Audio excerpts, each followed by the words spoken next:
Shalom, shalom, peuple de Dieu, shalom. Je vous salue au nom puissant de Jésus-Christ de Nazareth.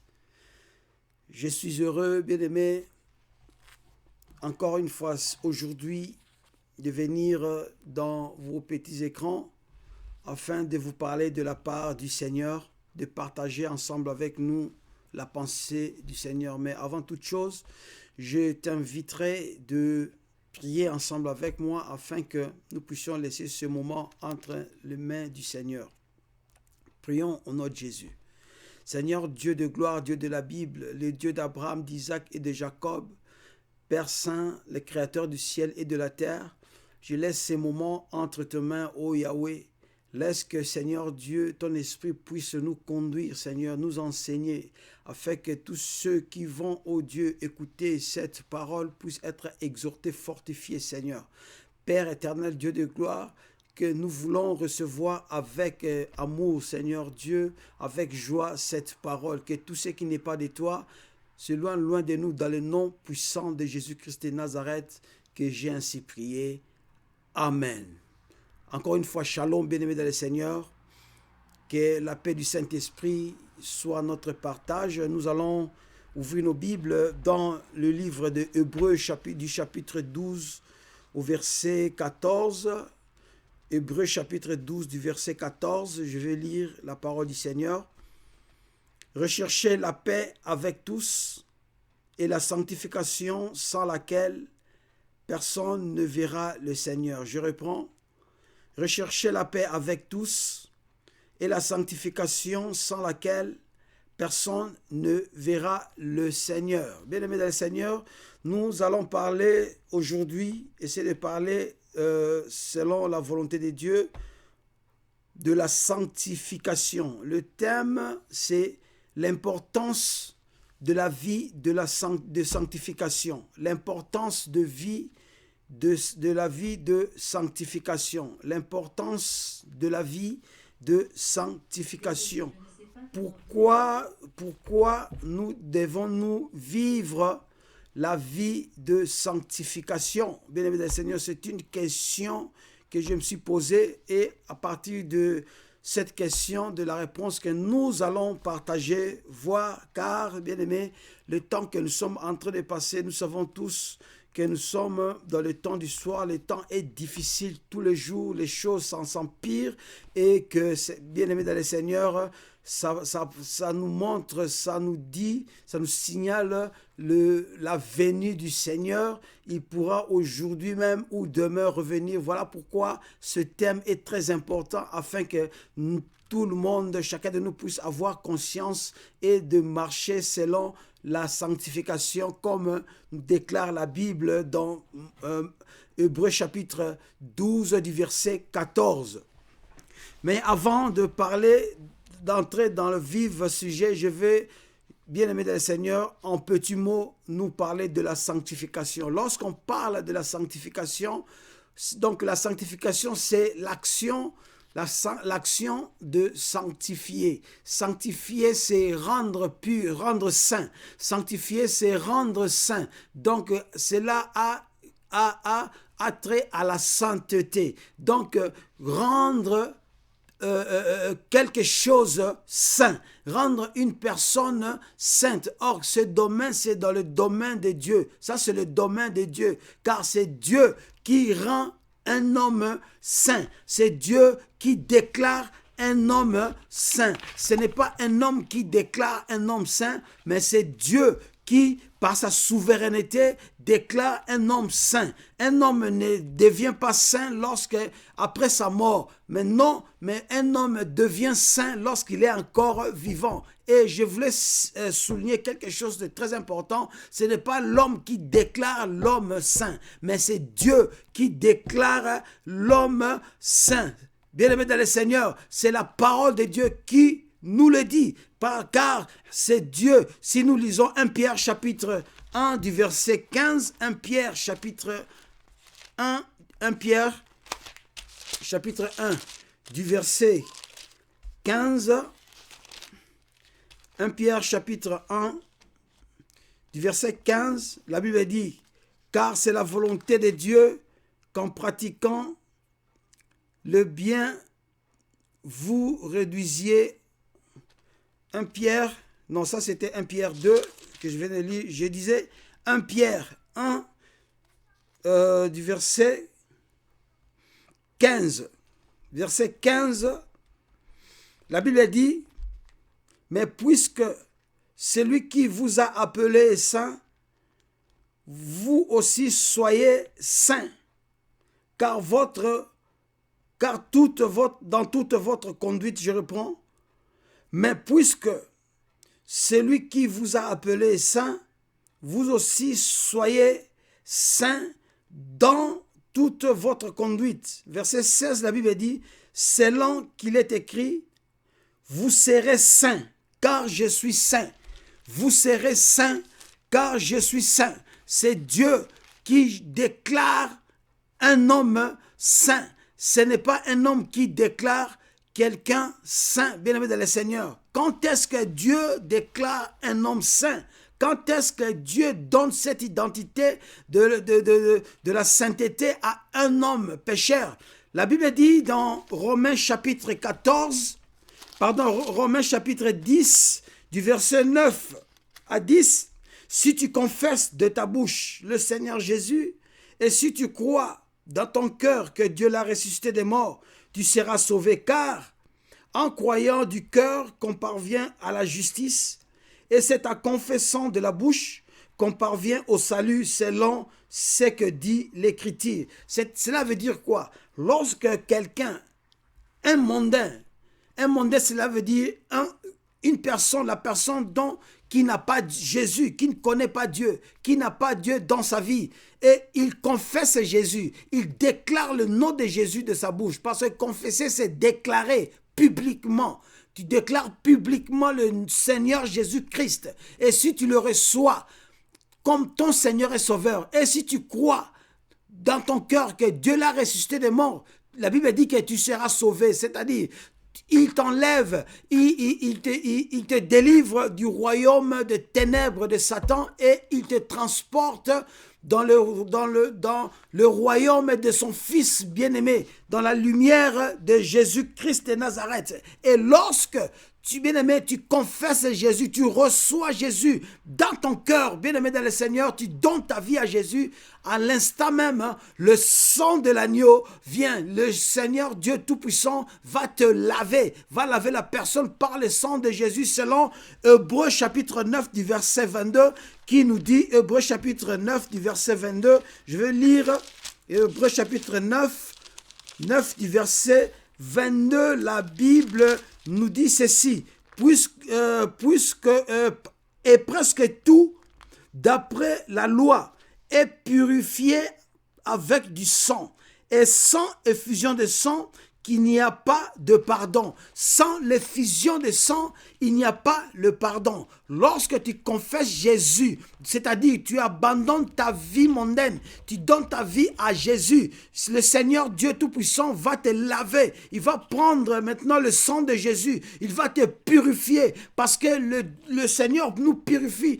Et maintenant, la puissance du sang de Jésus va maintenant agir dans ta vie. Dans l'Ancien Testament, on appliquait le sang de bouc pour juste couvrir, mais le sang qui a été coulé sur la montagne de Golgotha, le sang de Jésus, c'est le sang qui purifie, le sang qui efface toute iniquité, c'est le sang qui efface, qui a la possibilité, le pouvoir, la puissance d'effacer toute tâche, bien-aimé dans le Seigneur, du péché. La Bible dit, même si vos péchés étaient devenus rouges comme le cramoisi, je les rendrai blancs comme la neige. C'est à partir du sang de Jésus que le péché qui était rouge comme le cramoisi sera rendu blanc comme la neige. C'est-à-dire la personne devient pure. Lorsqu'il devient pur, lorsqu'on parle de la pureté, c'est-à-dire sans tache ni ride, il n'y a pas de tâche. C'est ça la puissance du sang de Jésus. Et toi qui négliges le sang de Jésus, je vais te dire, c'est une erreur que tu fais.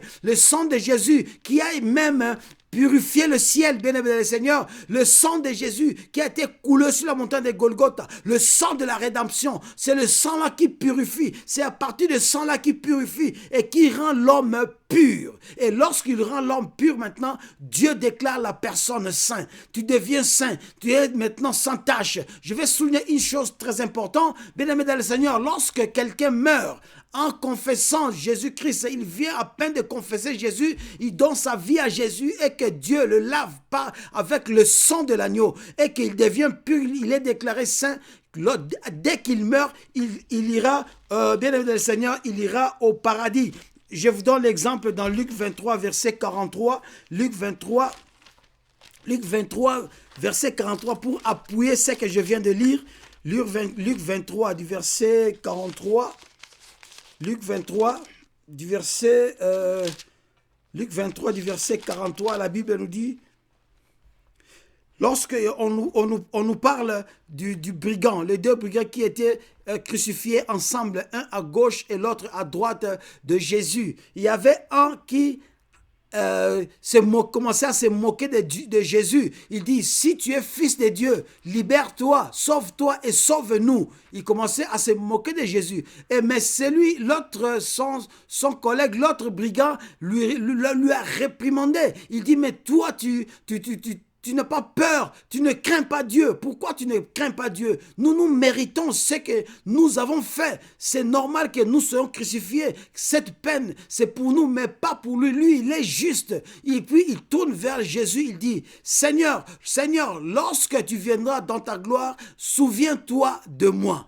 Et la Bible dit maintenant dans Luc 23, verset 43, la Bible dit, le Seigneur, Jésus lui répondit, je te le dis en vérité, aujourd'hui, tu seras avec moi dans le paradis. Aujourd'hui, tu seras avec moi dans le paradis. Donc, lorsque quelqu'un, bien aimé dans le Seigneur, une personne, un pécheur, donne sa vie à Jésus et qu'il est déclaré saint et il meurt, le Seigneur Dieu Tout-Puissant ne lui permet pas de vivre.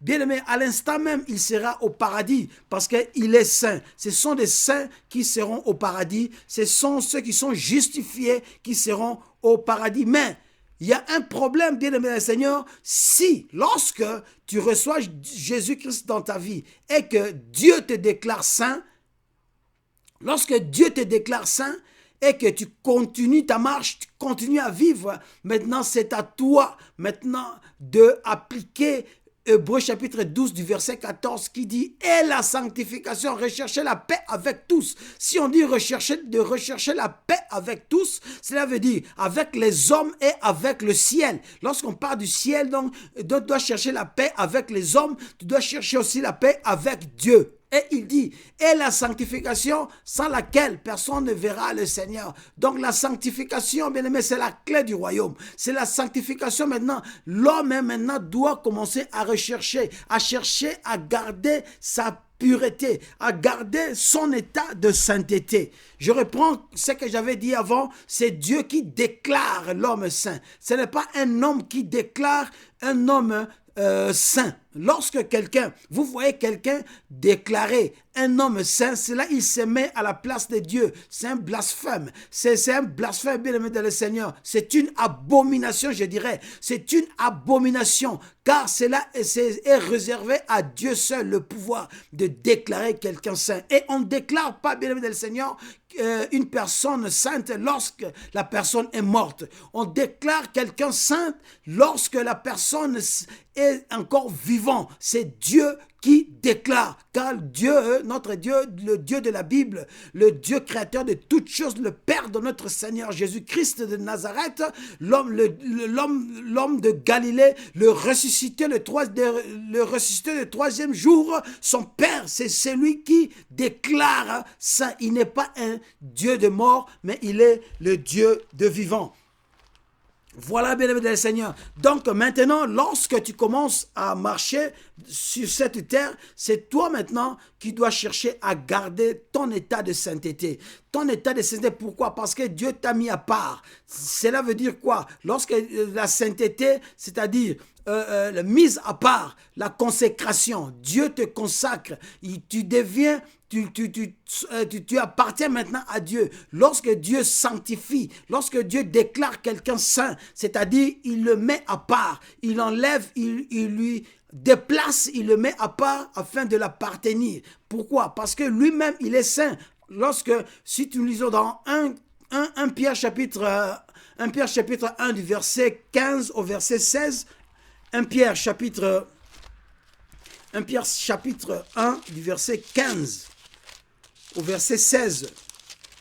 1 Pierre chapitre 15 du verset 1 au verset 16, la Bible dit: mais puisque celui qui vous a appelé est saint, vous aussi soyez saints dans toute votre conduite. Soyez saints dans toute votre conduite, c'est-à-dire dans votre marche, dans nos marches, nous devons être de saints. Nous devons garder la sainteté, nous devons garder cet état de pureté, cet état de sainteté. Et au verset 16, il dit: selon qu'il est écrit, vous serez saints car je suis saint. Vous serez saints car je suis saint.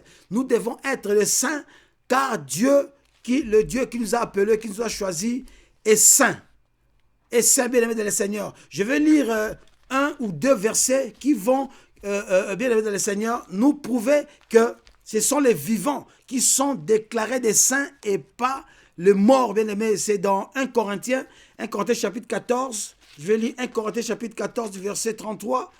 1 Corinthiens chapitre 14 du verset 33. La Bible dit: car Dieu n'est pas un Dieu de désordre, mais de paix, comme dans toutes les églises des saints. Comme dans toutes les églises des saints. Là, c'est Paul qui dit, et 2 Corinthiens chapitre 13 du verset 13. 2 Corinthiens 13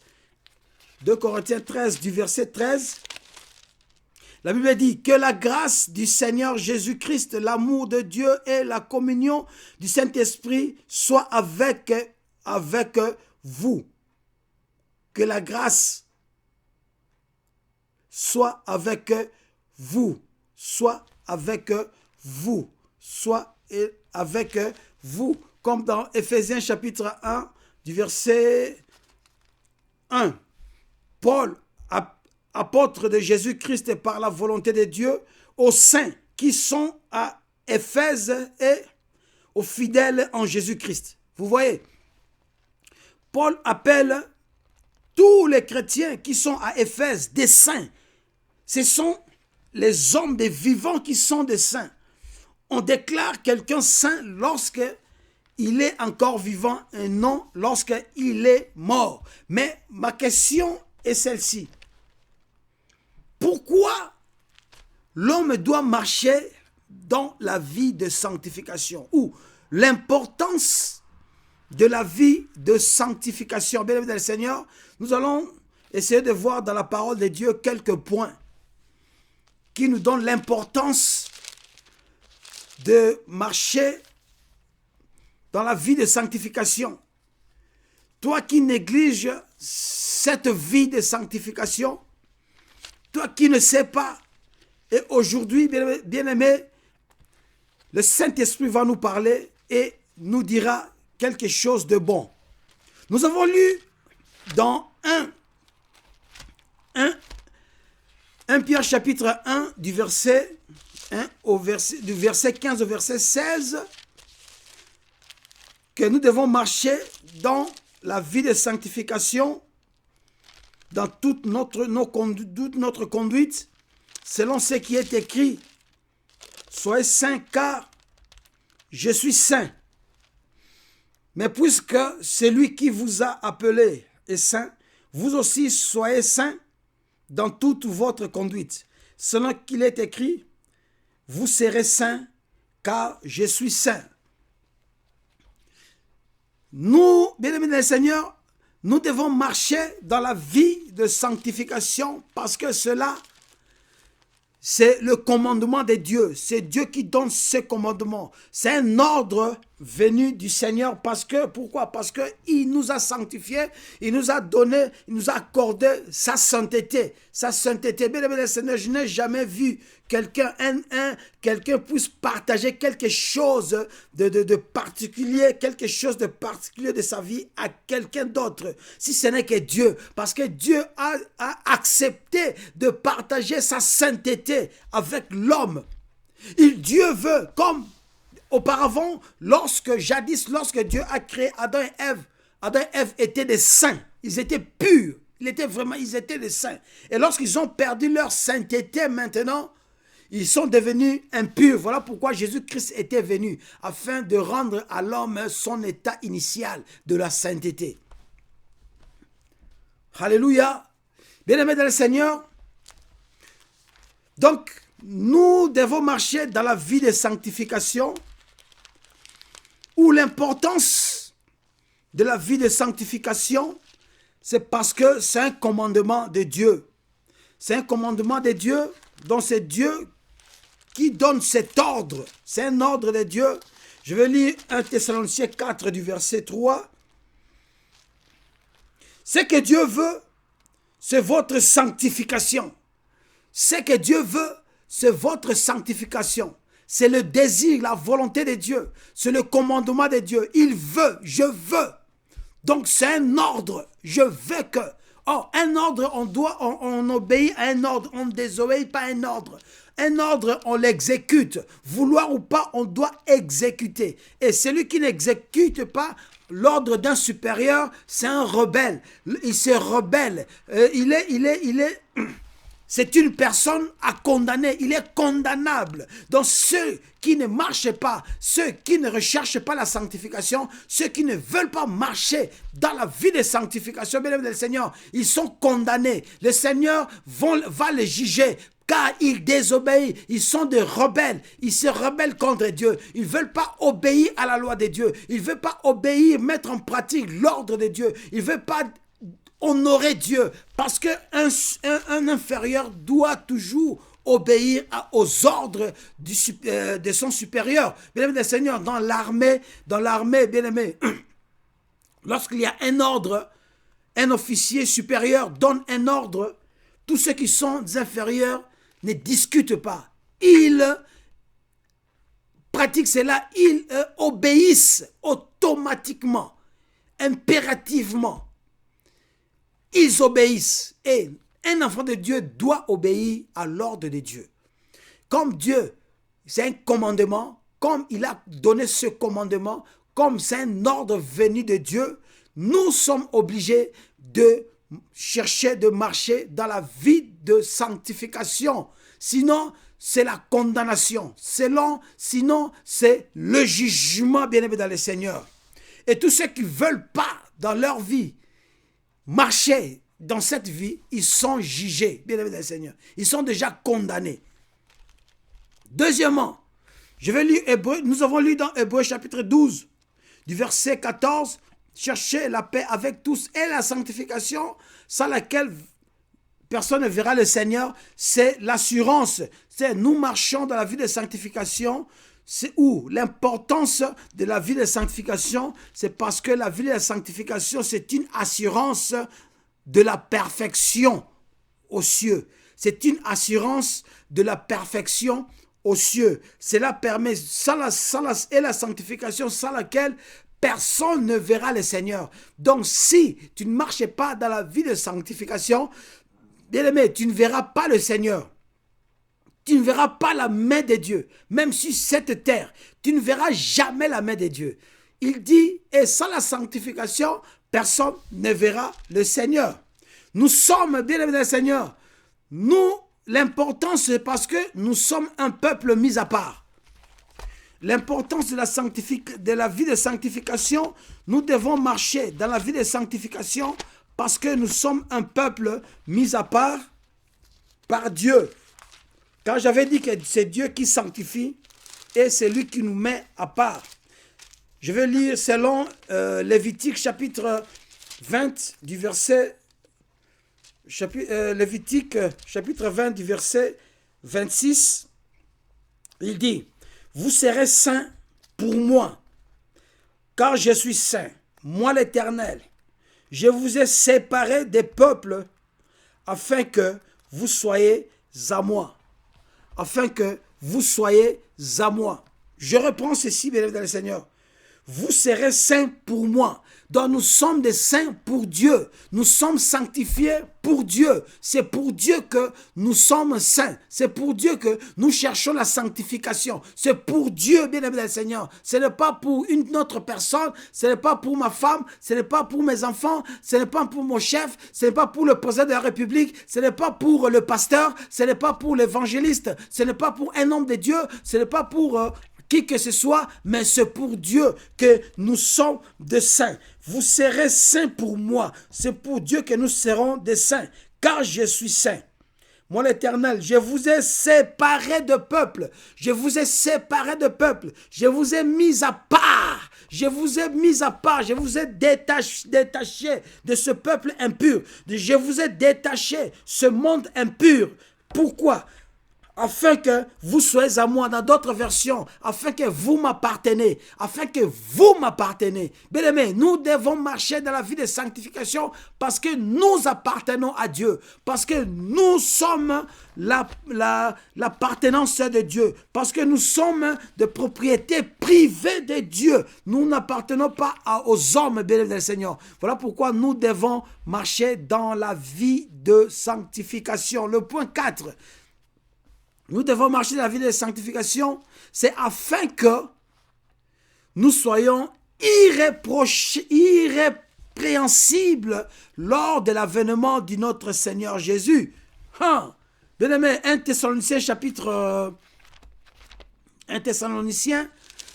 5 du verset 23.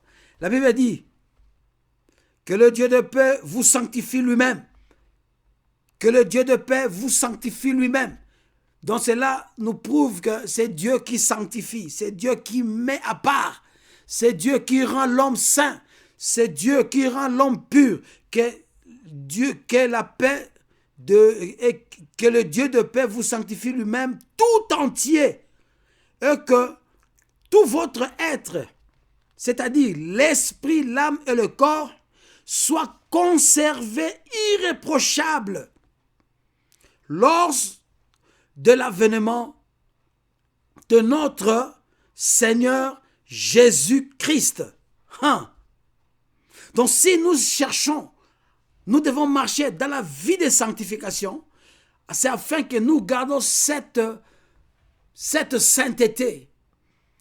La sainteté de l'âme, la sainteté du corps, la sainteté de l'esprit, pour que nous soyons irréprochables lors de l'avènement du Seigneur Jésus-Christ. Cela veut dire quoi? Cela veut dire, lorsqu'on parle de l'avènement du Seigneur Jésus, on parle de l'enlèvement. Comme ça, lorsque le Seigneur viendra, il va nous prendre. Lorsque la tempête va sonner, nous allons écouter le son de la trompette, comme dans Apocalypse. Apocalypse chapitre 22 du verset 14, la Bible dit « Heureux ceux qui lavent leurs robes. Heureux ceux qui lavent leurs robes, afin d'avoir droit à l'arbre de vie et d'entrer par les portes dans la ville. Heureux ceux qui lavent leurs robes. Heureux ceux qui cherchent la sanctification. Heureux ceux qui gardent leur état de sainteté. Ce sont là qui vont entrer par les portes dans la ville, c'est-à-dire dans le royaume des cieux, et ils auront part à l'arbre de vie. Voilà pourquoi la Bible dit au verset 15 de l'Apocalypse, chapitre 22, dehors les chiens, les magiciens, les débauchés, bref, dehors les pécheurs. Tous ceux qui ne marchent pas dans la vie de sanctification n'auront pas part à l'arbre de vie. L'arbre de vie qui était dans le jardin d'Éden et qui a été transporté, qui Dieu a conservé pour le jour le dernier jour que nous allons manger de cet arbre-là, de l'arbre de vie, que le diable avait voulu entraîner l'homme, fait chuter l'homme entraîné l'homme à toucher à l'arbre de la connaissance du bien et du mal. Et après quoi? Pour aller toucher à l'arbre de vie. Parce que cet arbre de vie qui était dans le jardin d'Éden, le but du diable était que de pousser l'homme d'aller toucher à cet arbre afin que l'homme puisse demeurer dans le péché pour l'éternité. Parce que si l'homme avait touché à cet arbre de vie, il devait vivre dans le péché. Tout ce qui devait naître devait appartenir au diable. Donc la puissance de la mort de Jésus, la puissance du sang de Jésus n'allait pas avoir des effets parce qu'on allait demeurer pour l'éternité de pécheurs. Mais gloire soit rendue à Dieu, Dieu qui est omniscient, omnipotent, omniprésent. Il connaissait déjà la pensée du diable et il avait précipité les chérubins pour aller protéger l'arbre de vie, l'entrée du jardin, et il avait chassé l'homme. Le but que Dieu avait chassé l'homme du jardin et la femme, c'était juste pour ne pas qu'il touche à l'arbre de vie et de vivre pour l'éternité dans le péché. Et c'était dans cet arbre-là, Dieu l'a conservé jusqu'au jour où, au moment opportun, tous les saints vont manger parce que c'était un arbre que Adam et Ève devaient manger afin de rester pour l'éternité dans la vie de sanctification. C'est ce que nous devons manger. Et pour en avoir part, il faut rechercher la sanctification. Il faut marcher dans la sanctification. Et bien aimé dans le Seigneur, la raison pour laquelle Dieu nous invite à marcher dans la sanctification, ou l'importance de la vie de la sanctification, c'est pour que nous soyons des vases d'honneur, utiles au Seigneur. 2 Timothée, chapitre 2, du verset 21. 2 Timothée, chapitre 2, du verset 21. 2 Timothée, chapitre 2. 2 Timothée, chapitre 2, du verset 21. La Bible dit, « Si donc quelqu'un se conserve pur, en s'abstenant de ces choses, il sera un vase d'honneur, sanctifié, utile à son maître, propre à toute bonne œuvre. » Donc, l'importance de la vie de sanctification, si tu veux être utilisé puissamment par Dieu, si tu veux être, c'est parce que ce sont des vases d'honneur que Dieu utilise, mais des choses, de fluides, mais des choses qui sont utiles, qui sont importantes. Nous verrons que les vases d'honneur, ce sont des vases réservés aux invités.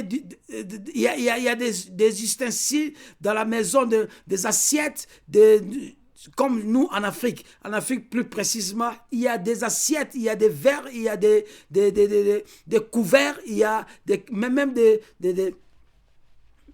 casseroles, bien aimés, qu'on utilise que lorsque papa reçoit ses invités d'honneur, ses proches chez lui à la maison. Même les enfants de la maison n'utilisent pas ça. Pourquoi? Parce que ce sont des vases d'honneur, des vases réservés aux invités de papa. Donc, lorsque tu es un vase d'honneur, tu es réservé à Dieu seul, bien-aimé. Et Dieu mettra des choses très importantes dans le vase afin que tu sois utilisé. Si tu veux être utilisé puissamment par Dieu, si tu veux être un vase d'honneur, marche dans la vie de sanctification. C'est dans la vie de sanctification, dans la vie de pureté que Dieu utilise puissamment.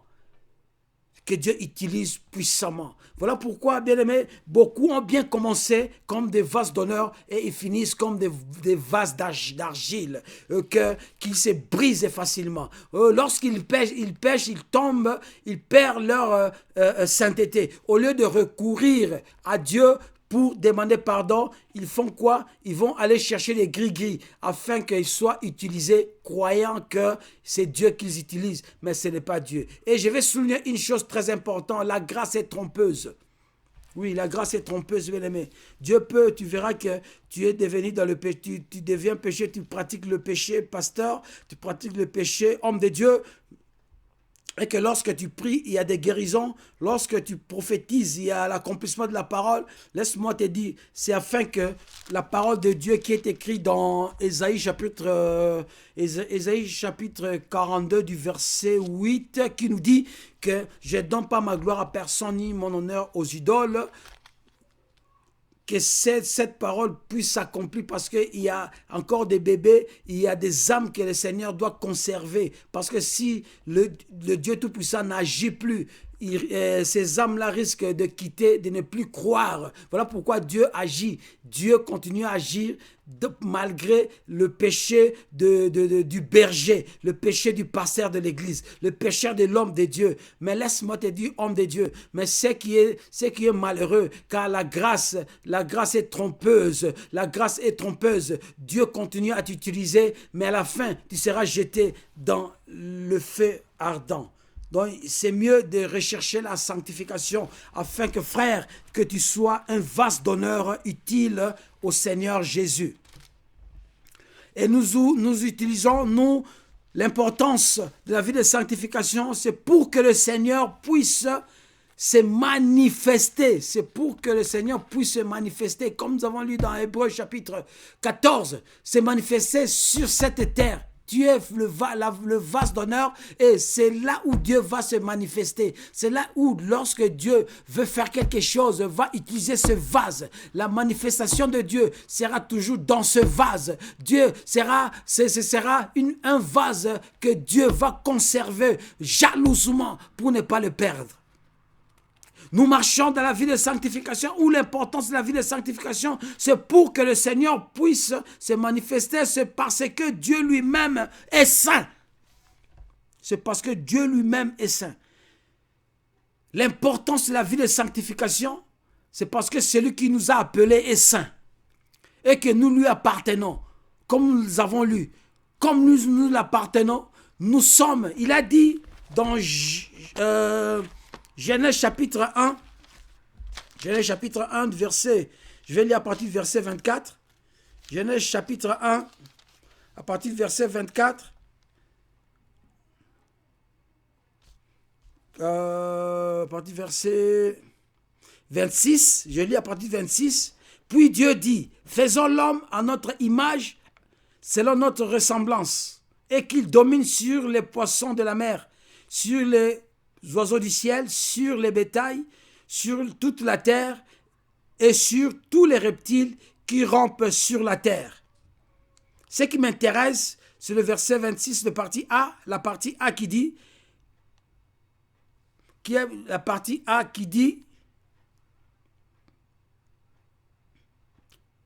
puis Dieu dit, faisons l'homme à notre image, selon notre ressemblance. Faisons l'homme à notre image, selon notre ressemblance. Si nous devons marcher dans la vie de la sanctification, c'est parce que nous sommes l'image de Dieu, nous sommes la ressemblance de Dieu.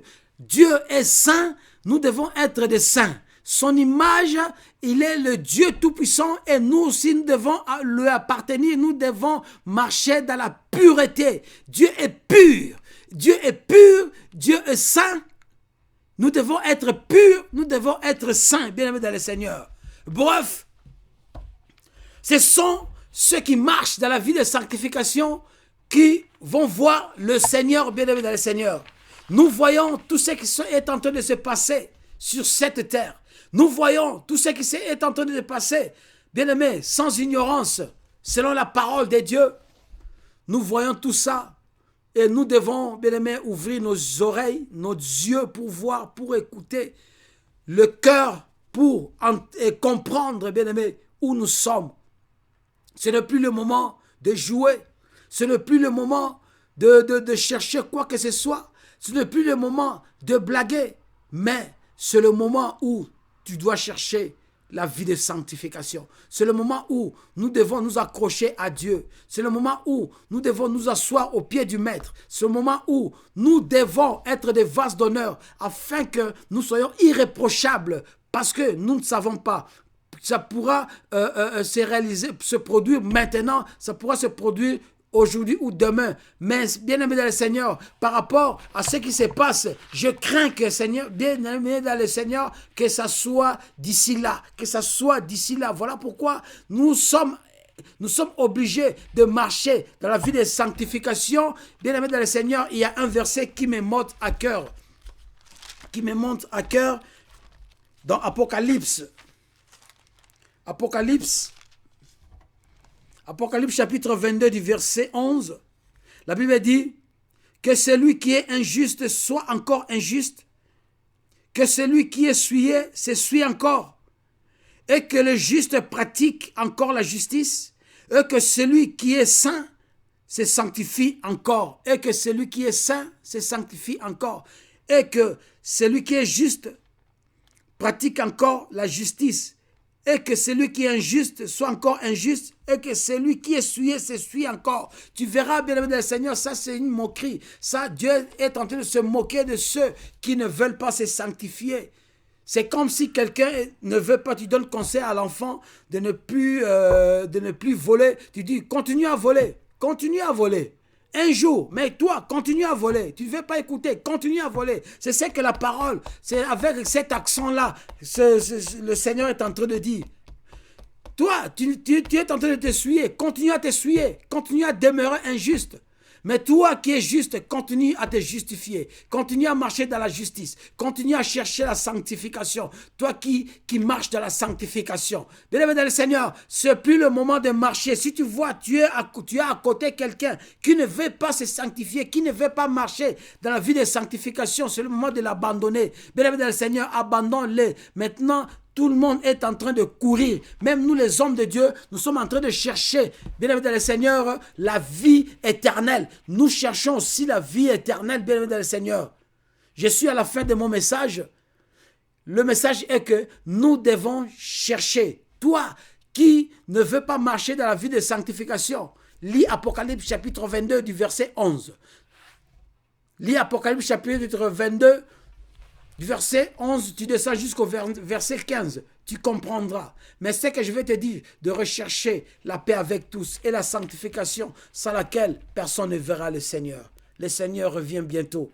Bientôt, il reviendra. Que le Seigneur Dieu vous bénisse abondamment. Je vais prier. Seigneur Dieu Tout-Puissant, Dieu de gloire, merci pour ce moment que nous venons de passer dans ta présence. Yahweh, laisse que tout ce que nous avons parler et que tout celui qui va écouter cette parole soit, Seigneur, édifié, soit fortifié, qu'il soit réveillé, oh Dieu, que sa conscience lui reproche de quelque chose, qu'il abandonne, Seigneur, cette vie qu'il est en train de mener et qu'il cherche la sanctification pour qu'il soit irréprochable à l'avènement de notre Seigneur Jésus-Christ, quand il va venir. Seigneur, bénis ton peuple, bénis au nom puissant de Jésus que j'ai ainsi prié et que tous les saints disent Amen. Que le Seigneur de gloire vous bénisse abondamment.